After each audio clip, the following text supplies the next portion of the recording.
are we seeing when it comes to the cases of RSV, both in the number of cases we're seeing, but also the severity?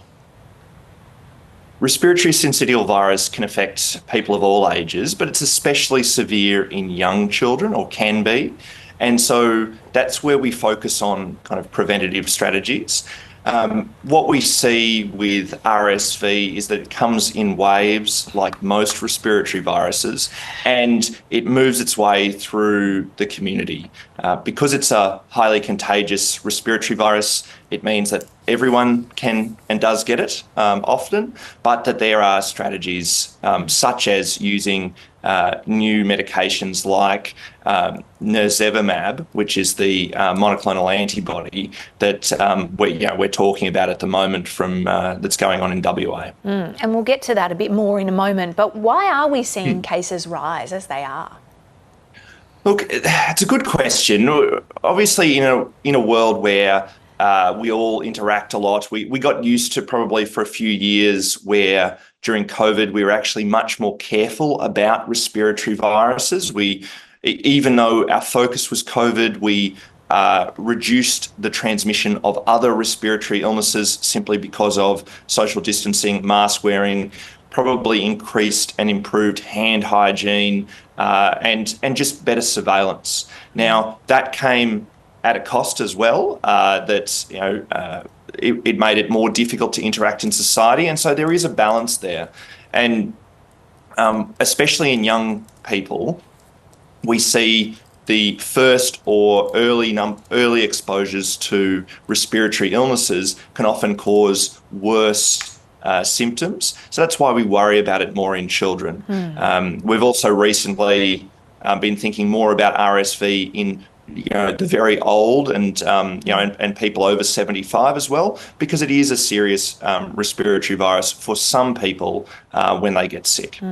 So WA has introduced this vaccine, and we've also seen it, I believe, being used overseas. What do we know about the difference that vaccine can make in both the number of cases and the severity of cases? So this is actually what we call a monoclonal antibody. So it's a passive provision of immunity that lasts for a short period of time, usually a number of months. Now, the reason I say that, it's very different to a vaccine, where a vaccine actually gives someone's immune system an opportunity to learn. So it challenges it and causes it to produce its own antibodies. In this case, we're actually giving a dose of antibodies so that the body is primed and action is taken as soon as it comes into contact with RSV. So it significantly reduces, this monoclonal antibody significantly reduces the severity of symptoms. Now, for many people, symptoms aren't severe, but for very young children and those with underlying risk factors, whether they be respiratory or developmental risk factors, this can be very, very useful. And I think beyond that, it is a pathway of things to come, given that it's a new medication available in Australia. So it's been approved by the TGA at the end of last year, and it is still awaiting consideration by PBAC, so the Pharmaceutical Benefits Advisory Committee, and whether it will be introduced onto the National Immunisation Program. But Western Australia is leading the way on this in terms of making a decision about the efficacy and utility of providing this for free to infants. Do you think it is likely we will see it rolled out nationally? It's difficult, because that remains a question for PBAC and for an assessment of whether this is economically appropriate, as well as having good efficacy for infants. We know that our hospital system is under a lot of pressure, and that young people, so paediatric admissions, are an incredibly important part of that. We need to be able to manage our health system so that it protects everyone. And in that case, things that reduce very small children needing to come to hospital, who often need lots of help when they are admitted, is a good thing.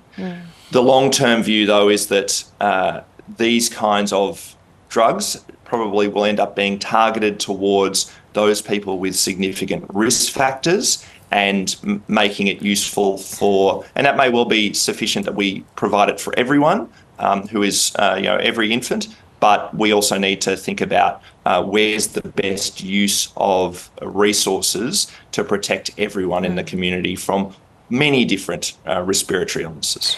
Just finally, before we let you go, Dr. Bonning, for parents or guardians or carers whose kids have RSV, what are the symptoms that they're looking out for, and when's that call point to go into hospital? RSV can be anywhere from a mild cold through to severe bronchiolitis or pneumonia.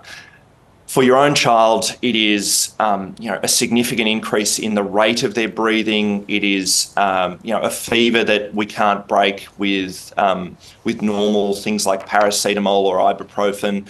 It's you know your own child, and so it's that opportunity to make sure that if they're not responding in the way that you think, if they're not drinking or eating, and you're getting worried, then that's the opportunity to see your doctor. And if you think things are becoming out of control or it's very late at night and you don't know what's going on, being able to either call Health Direct or the ambulance service to get advice, make decisions, and then potentially go to hospital is the right thing to do. So for parents to arm themselves with information is very good. And every state has great fact sheets on RSV and other respiratory viruses to help parents at home, especially at 2 in the morning.